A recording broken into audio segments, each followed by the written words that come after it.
You're watching Local Edition. My name is Brad Pomerantz. I'm glad you're with us again. Our guest is Ian Parkinson. He is the sheriff for San Luis Obispo County. Sir, thank you for joining us. Recently, the state adopted a plan that's known as AB 109, which sends lower-level prisoners from state jails to county prisons, meaning new defendants will go to the county jails. The state sent money to the counties for the first 9 months, the first cycle, but it's not guaranteed beyond that. I understand there's a plan to address that. What can you tell us? There is, and that's concerning to every county. That is that money guaranteed, right. and are we going to be stuck, footing the bill? So right now the plan is in next November the governor is pushing forward to constitutionally protect that money, which essentially would mean that it would guarantee to the counties that we would get it each year. Now, as I understand that plan, it is part of a bigger package which would increase taxes, sales taxes, some taxes on some higher income earners. Increasing taxes is always controversial, and sheriffs are not known for their progressive positions on taxes, but the sheriffs in this instance are seeming to come out in favor of the plan. Talk to me about that that challenge, that dichotomy.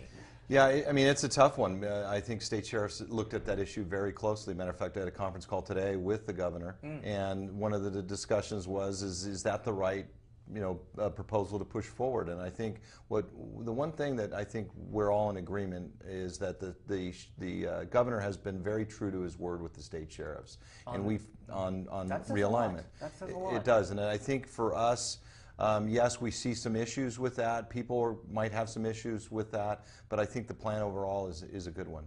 I think it's fair to say that an endorsement from a county sheriff on a tax increase plan is quite significant. Will you be campaigning vigorously in favor of the initiative? It really depends. It's still early right now looking at the initiative, looking at all the issues. I think collectively as a group we will decide that.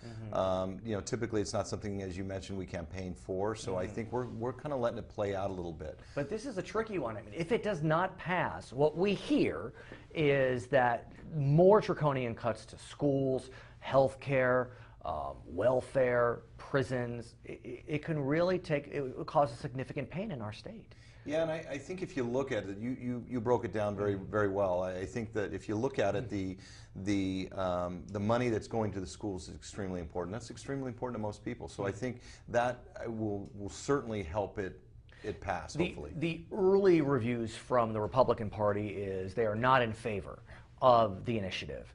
The Republican Party has been a party that has aligned itself with law enforcement interests. So in this instance, y'all could be on diametrically opposed positions, sides I should say. So how do you balance, how do you navigate those waters?